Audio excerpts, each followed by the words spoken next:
네. 내년부터는 이제 세금 관련한 제도가 많이 바뀝니다. 그래서 우리 시청자 여러분들 많이 공부를 하셔야 그 세금 폭탄을 피해갈 수 있다. 또는 절세할 수 있다. 이렇게 말씀을 드릴 수 있을 것 같은데.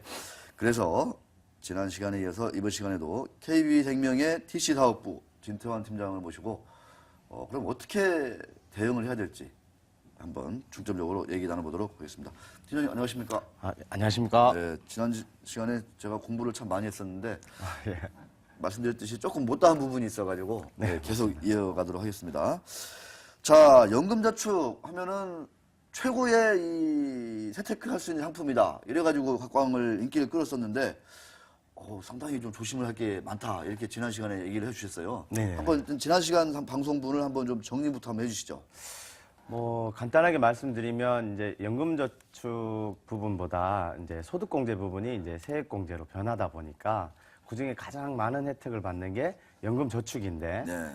연금저축의 혜택 또한 줄어들다 보니까 새롭게 어떤 방안으로 우리가 이제 바꿔 나갈지에 대해서 두 가지 부분에 말씀드리겠는데 이제 첫 번째 부분을 끝냈었죠. 네. 그래서 이제 첫 번째 부분을 잠깐 정리해드리면 우리가 이제 세액공제로 변하면서 소득 구간별로 이제 그 과세 표준이 매겨지는데 그 부분에 따라서 이제 절세가 되던 부분이 이제는 다 똑같아졌다라는 거죠. 절세 효과가 48만 원으로 거의 다 동일시가 됐고 그런 부분에서 또 이제 본인이 한번 생각해 보셔야 할 것 같고요. 그리고 이제 연금저축 같은 경우는 이제 400만 원 그 한도 내에 소득공제가 되는데 아직까지는 2013년 이전과 이후에는 좀 네. 틀리지만 아직까지는 그 현재 2013년 이후 신연금저축 같은 경우는 지금 다 일시납을 하셔서 소득공제도 받으실 수 있고 또 이전 같은 경우는 300만 원 한도로도 받으실 수 있고요. 또 우리가 잊고 있었던 연금저축 같은 경우는 소득공제를 받지만 네. 연금세가 꼭 있다는 거. 나중에 연금을 받을 때 거기에 대한 세금이 연금저축이 이제 신연금저축 같은 경우는 연령별로 좀 다르게 3.3%에서 5.5% 그리고 이제 구연금저축은 5.5%가 연금세를 내기 때문에 그 부분을 생각하셔가지고 지금 본인이 이제 소득공제 받는 것보다 좀 낮게 연금세를 많이 낸다면 오히려 이제 수익성이 있는 상품으로 재가입하는 것도 한번 추천해드렸는데요. 그 부분에서 참고해야 될 부분은 해지를 하면 너무나 이제 가산세를 많이 내기 때문에 오히려 해지보다는 감액을 하셔서 수익성 있는 상품을 한번 선택해 보는 것도 좋다라고 말씀드렸습니다. 그렇습니다. 이 소득공제가 이제 세액공제 이렇게 바뀐다. 예. 그 부분을 상당히 좀 눈여겨보셔야 된다. 맞습니다. 이런 얘기입니다. 그러니까 과세 표준이 예를 들어 3억 원이 넘는 분들 같은 경우에는 세액공제로 이제 바뀌게 되면은 이제 48만 원으로 그죠? 절세 효과가 똑같아지기 때문에 예. 그 기존의 소득공제보다는 119만 2천 원 정도가 이제 마이너스 효과가 나타나는. 상당히 손실을 본다는 느낌을 많이 들게 되죠. 예. 이 부분 한번 다시 한번 공부를 잘 하셔야 될 것 같습니다. 자, 그래서 이 소득공제 받기 위해서 기존 가입자들 대처 방안 뭐 지난 부분도 말씀해 주셨는데 계속 좀 이게 감액 부분 같은 것도 같이 좀 더 설명 좀 해주시죠. 네, 이제 그 이전 시간에 말씀드린 거는 아무래도 이제 연금으로 다 받고자 하시는 분들이 대부분은 아니거든요. 그렇죠. 그러니까 일시금으로 받고 싶은 분들이라든가 수익 면에서 좀 혜택이 모자란다고 생각했을 때는 변액 유니버셜을 통해서 감액을 하고 나머지 금액을 변액 유니버셜 같은 좀 수익성이 괜찮은 상품에 가입하는 방법 한 가지를 말씀드렸고요. 이번 시간에는 감액 부분보다는 연금저축 계약 이전 제도에 대해서 계약 이전이라고요? 예. 이제 실제로 연금저축 자체가 금리형 상품입니다. 그러니까 우리가 이제 저금리 시대다 보니까 실은 아무래도 혜택이 줄어드는 반면에 이자는 많이 발생하지 않으니까 그렇죠. 또 어떻게 보면 그거를 좀 더 해지하기 위해서 수익성이 나는 곳으로 이제 이전을 하려고 하는 분들이 많이 계실 거라고 생각합니다. 네. 그럴 때는 추천드리는 게 이제 연금저축 계약 이전 제도인데요. 네. 수익률이라 그러면 우리 펀드 같은 게 네. 생각이 나죠. 연금저축도 연금저축 펀드가 있습니다. 네. 그래서 이제 연금저축을 이렇게 이전을 할 수가 있는데요. 그때 이제 절차가 좀 쉬워요. 어때요? 절차는 뭐 간단합니다. 일단은 연금저축펀드는 증권사 그렇죠. 상품이니까 상품이니까, 예. 증권사에 가서 이제 이전이 가능한지 먼저 상담을 해보고 가능하다면 계좌를 먼저 개설하고 그리고 기존 가입한 상품 회사에 가서 계좌 이전 신청서를 작성하시면 회사끼리 알아서 다 이전을 해줍니다. 근데 여기서 한 가지 좀 참고하셔야 될 부분이 있는데요. 어떤 게 있죠? 연금저축 또한 이게 이제 보험 상품입니다, 실제로. 그러다 보니까 초반에 사업비도 있고요. 이게 납입 기간이 짧다 보면은 해지 가산세를 또 많이 내는군요. 그렇죠. 제하고 난 뒤에 나머지 금액이 이전이 되기 때문에 이 부분도 좀 참조하시는 게 좋습니다. 근데 그 부분이 수익률이 뭐 많은 걸 해지해 준다면 감내할 수도 있고요. 어쨌든 이런 부분을 혼자서 생각하시는 것보다 전문가하고 상담을 하셔서 우리 팀장님하고 상담하면 되겠네요. 그러셔도 되고요. 예. 네, 알겠습니다. 연금저축을 펀드, 그죠? 네네. 펀드 증권사 상품이 펀드로 갈아탈 수 있는데 어떤 공짜는 없죠. 맞습니다. 여러 가지 어차피 보험 상품이다 보니까 떼는 게 좀 있다 이런 얘기죠. 오히려 차라리 처음에 연금저축 절반, 연금펀드 절반 절반. 이런 전략을 세우는 것도 괜찮았을 것 같아요. 근데 대부분이 이제 먼저 공부하시고 하는 게 아니라 주위에서 뭐 추천하니까 그냥 하다 보니까 이런 부분들도 좀 간과되는 부분도 없지 않아 있는 것 같습니다. 해지 공제액이 있다 이런 얘기 있습니다. 네. 뭐 공짜는 전혀 없어요. 세상에 하려 보면 그죠? 그렇죠. 예.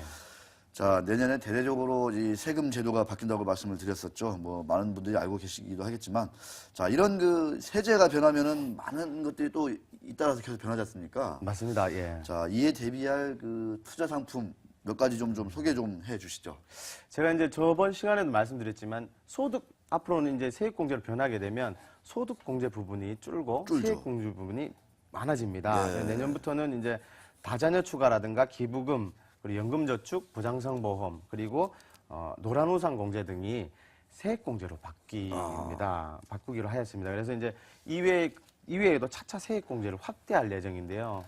그렇게 해서 세수를 좀 더 늘릴 예정이 있다고 합니다. 네. 그리고 이제 기획재정부에서는 10년 이상 된 저축성 보험에 이제 차익 비과세를 없애자는 것도 이거 원래 이것 때문에 많이 드는 거 아니에요, 이거? 비과세 때문에? 맞습니다. 비과세 때문에 많이 드는데 아무래도 비과세를 들어가는 분들이 대부분이 이제 좀 고액 자산가 분들이 많이 들어가시고 맞아요. 그것 너무 많이 이용하다 보니까 이제 세액을 우리가 이제 거둘 수가 없다 보니까 이 부분에 대해서 이제 아마 개정안이 나올 수도 있을 것 같은데요. 일단은 이자소득세와 장기저축성보험에 대한 비과세는 일단은 내년까지는 개정 안 하는 걸로 되어 있고요.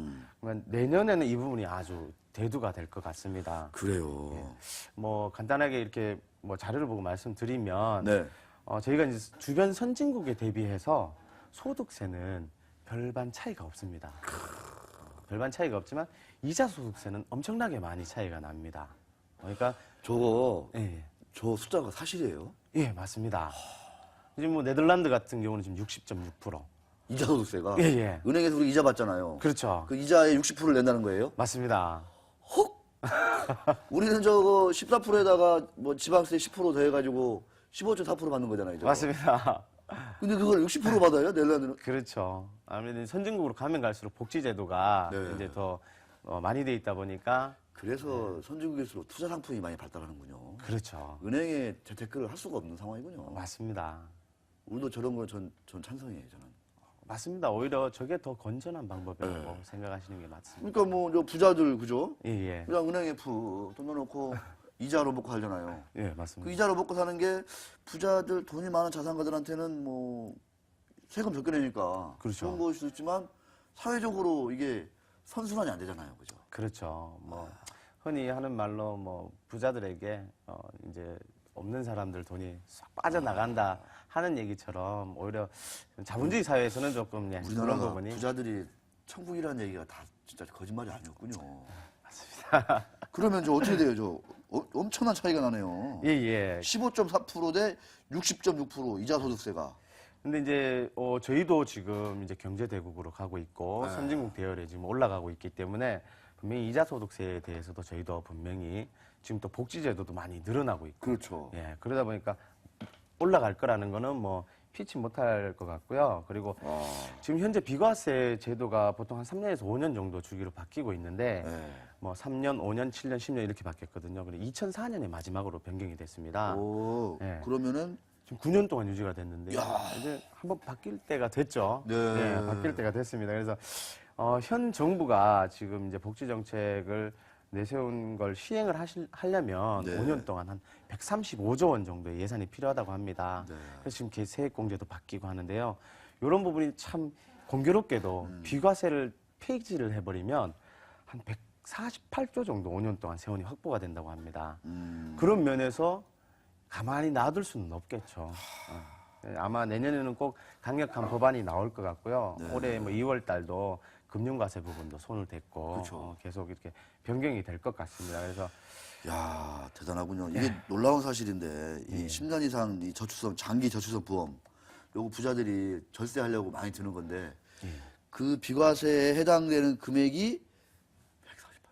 맞습니다. 이렇게 많아요? 예, 엄청나죠. 그래서 금융소득과세 부분도 이제 줄인 이유가 일시금으로 많이 들어가게 되면 이 부자들이 다 들어가거든요. 네. 예, 그런 부분을 좀 줄이고 오히려 서민들에게 혜택을 더 줄 수 있는 방법으로 바뀌지 않을까라는 생각이 듭니다. 제가 볼 때 그러면은 이런 기간 건 예, 네, 빨리 바뀌어야 될 것 같아요. 맞습니다. 그러니까 이제 물론 이제 장기 저출생 보험으로 상속도 좀 세금 적게 내고 하고 이런 부자들이 또 이 PB들이 그런 거 다 코치해 주잖아요. 맞습니다. 예. 비과세 상품 몽땅 들면은 이거 다 애들한테 이거 상속세 안 내고 물려줄 수 있습니다. 막 이렇게 하는 거잖아요. 맞습니다. 근데 그 규모가 이걸 폐지하게 되면 정부가 걷어들이는 돈이 5년간 148조. 엄청나죠. 이런 돈을 이게 사실은 국민적 여론이 중요한 겁니다. 이게 정부한테 압박을 많이 해야죠. 이런 거 좀 비과세 폐지해라.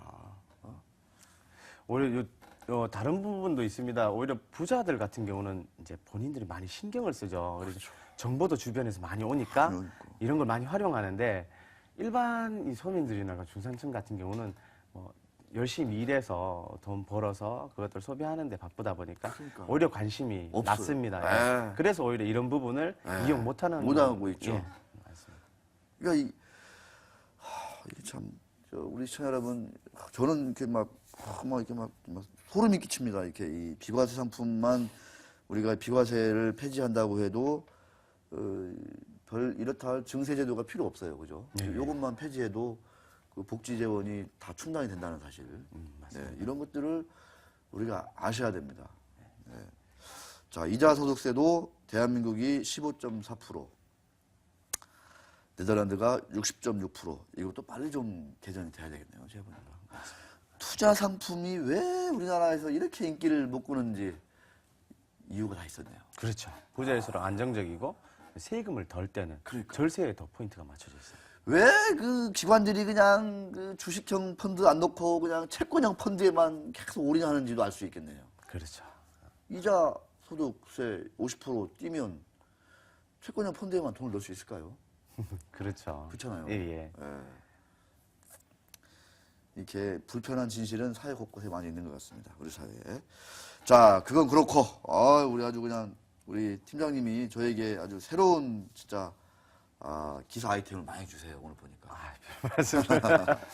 자, 시간이 별로 없습니다. 2013년, 네, 이제 저물고 있습니다. 2014년 증시 전망 뭐 다들 뭐 하고 계신데 좋다고 말씀은 하는데 올해를 보면 또 그렇게 또 기대만을 해볼 것도 아니고 자, 주목해야 될 투자 상품이 무엇인지 우리 팀장님이 말씀해 주시도록 하겠습니다. 네, 뭐 내년도 증시 전망은 뭐 증권사별로 대부분 이제 1,800에서 2,400 정도 대동소이하게 말씀을 네. 하시고 있는데요. 그 시장 분위기도 뭐 그리 나쁘지 않을 거라고 전망을 하고 있습니다. 근데 이제 일반적으로 이렇게 주식 투자나 이런 부분 많이 공부하셔야 되는데 일반인 같은 경우는 직접 투자하기가 상당히 불안하기도 하고 또 변동성이 확대되는 장에서는 어떤 그 시간 분할 간접 투자 방식인 적립식 펀드를 많이 그렇죠. 이렇게 시분할. 예, 하시는데요. 그거보다는 주가 분할 투자에 해보는 것들이 더 유리하지 않을까 합니다. 제가 이 주가 분할 투자 방식은 약간 생소해요. 그렇죠. 어떤 개념인지 한번 좀 그림을 보면서 우리 시청자분들께 그리고 저에게 또 설명 좀 부탁드릴게요. 예, 예. 네. 적립식 펀드 같은 경우는 우리가 매달 그러니까요. 가입하고 월급날. 가입한 날 이렇게 매달 이렇게 납입을 해가지고 월급날 몰려가지고 그때만 주가가 오른다 한때 이런 것도 있었어요. 아, 그렇죠. 정규직 펀드가 예, 찍을 때. 맞습니다. 예. 그렇게 해서 우리가 이제 뭐 증시는 항상 회귀 현상이 있다 그러죠. 그래서 뭐 왼 꼭지점에서 꼭지점까지 한 번 이렇게 주기를 왔다 갔다 한다고 하죠. 이 주기를 이용해서 우리가 적립식 펀드가 저가 분할 매수를 해서 수익을 내는 그런 방식으로 하고 있는데 네. 이제 뭐 작년부터도 뭐 올해까지 그렇게 녹록치 않은 장이었잖아요. 네. 변동성도 많았고 이런 변동성이 강한 장에서는 오히려 이제 주가를 추정해서 네. 투자가 되는 것들이 훨씬 유리할 거라고 봅니다. 예를 들어서 만약에 네. 우리가 이제 적립식 투자를 하는 이유는 분할 매수로 평균 매입 단가를 낮추는 낮추자. 겁니다. 예. 네. 그래서 어느 정도 수익 구간이 오면 손절매를 하는 거죠. 근데 변동성이 강하다 보면 우리 주기가 상당히 짧아지죠. 예, 그림 좀 보여주세요. 예. 짧아지죠. 그게 만약에 우리가 납입하는 시분할 방식에서 납입하는 동안에 똑같이 원구간으로 돌아온다. 예를 들어서 내가 처음 납입했을 때 10,000원이었고 네. 8,000원까지 떨어졌다가 다음 납입할 때 10,000원이었다. 그럼 10,000원. 그러면은 10,000원. 10,000원. 평균 매입 단가는 10,000원. 수익률은 제로. 제로. 예. 근데 만약에 주가 기준 분할 투자를 한다면 네. 내가 원하는 주가 한 1,000원 정도가 떨어지면 떨어지거나 올라갈 때 투자를 하자 했을 때 이게 8,000원 떨어졌다가 10,000원 온다면 만원, 9,000원, 8,000원, 또 9,000원, 10,000원. 이렇게 되면 평균 매입 단가가 9,200원으로 됩니다. 그럼 10,000원이 됐을 때 수익률은 우리가 8.7%가 되는 거죠. 아하. 저런 펀드가 있어요, 실제로 저렇게? 네, 있습니다. 오, 그래요? 네, 지금 이런 걸 그러니까 주가를 그 펀드에 가입할 때 지정하게 되는 건가요? 아니면 어떻게 되는 건가요? 펀드 상품 같은 경우는 저희가 또 똑같이 네. 시분할 투자를 해야 되죠. 그렇죠. 근데 시분할 투자를 하는 대신에 그 금액이 들어가서 주가 분할로 다시 변형이 됩니다. 그래서 아예 그 시스템이 펀드에는 픽스가 돼 있고요. 그래요. 또 다르게 이렇게 여러 가지 상품으로 현재 나와 있습니다. 네. 요 투자가 주가 분할 투자 같은 경우 실제로 시스템 트레이딩이라고도 얘기를 합니다. 아, 예. 많이 예. 시스템 트레이딩에 대해서 그러니까. 많이 들어보셨죠? 예. 근데 말 그대로 우리 적립식 펀드 같은 경우는 펀드 매니저가 저희가 이제 투자한 매달 투입한 돈을 가지고 운영을 해서 그렇죠. 수익을 내지만 이런 그 시스템 트레이딩 같은 경우는 그냥 컴퓨터가 그렇죠. 저희가 정해진 구간을 만들어주면 투자를 합니다. 그러다 보니까 실제로 아주 큰 세 가지 장점을 가지고 있습니다. 예. 일단은 대부분이 대표적 지수형 ETF에 투자를 합니다. 아, 그러다 보면 우리 이제 분산 투자 효과를 느낄 수가 있죠. 그렇군요. 예, 물론 개별주도 투자가 가능합니다. 네. 그리고 지수 변동을 기준으로 계속 분할 투자를 하는 그런 효과를 가지고 있고요. 그리고 시스템 트레이딩 기반이다 보니까 실시간으로 자동 매매가 되고 그리고 목표 수익이 딱 도달이 되면 손절매가 자동으로 됩니다. 네. 이런 부분으로 봤을 때는 우리가 이제 전문가도 뭐 탐욕과 공포를 피해갈 수 없다라고 얘기를 하잖아요. 네. 그런 부분에서 원칙 투자는 이런 이점에서 상당히 건전하고 매력적이라고 또 말씀드릴 수가 있고요. 네. 변동성이 강하다 보니까 뭐 본인이 실제로 뭐 주식을 투자하시면 좀 많은 수익률을 반하시는 분들도 있는데 실제로 제 주변에는 금리보다 조금 낮기만 하면 충분히 매력적이다라고 얘기를 하는데요. 충분히 5%에서 10% 사이는 짧은 기간에도 충분히 달성할 수 있는 아주 매력적인 상품이라고 생각을 합니다. 네, 알겠습니다. 자, 내년에 관심 가져볼 이 투자 상품까지. 야, 이제는 이제 그러고 보면 예금의 시대 이런 거는 이제 거의 저물었다 이미 이렇게 봐도 될 것 같아요. 어때요? 그렇죠. 너무 뭐 요즘 저금리고. 1%대 뭐 저기 예적금까지 나왔다니까 이거 뭐 물가 상승률 따라갈 솔직히 수가 3% 없죠. 넘어가는데 그 손해 보는 장사하기는 보다 쉽지 이제 않겠죠. 이자 소득세도 이제 우리나라가 가장 낮으니까 그렇죠. 올라갈 수밖에 없을 것 같고. 그렇죠. 어떻게 보면. 이자 소득세도 올라가고 수익률도 떨어지고 어쩔 수 없이 투자로 가야 되겠죠. 그래서 주식의 시대, 주식 코리아, 펀드 코리아의 시대가 이미 오고 있는 거죠, 어떻게 보면. 네, 맞습니다. 하지만 또 이런 건전한 투자를 하셔가지고 좀 더 초과 수익을 내신다 그러면 앞으로 본인의 자산을 운용하는데도 훨씬 안전하게 이렇게 수익을 만들어갈 수 있지 않을까 생각합니다. 네, 알겠습니다. 자, 진태환 팀장님과 재미난 얘기 나눠봤고요. 자, 남은 시간은 우리 팀장님과 떠나보는 아주 그 생기발랄한 탐험 시간으로 여행을 떠나보도록 하겠습니다.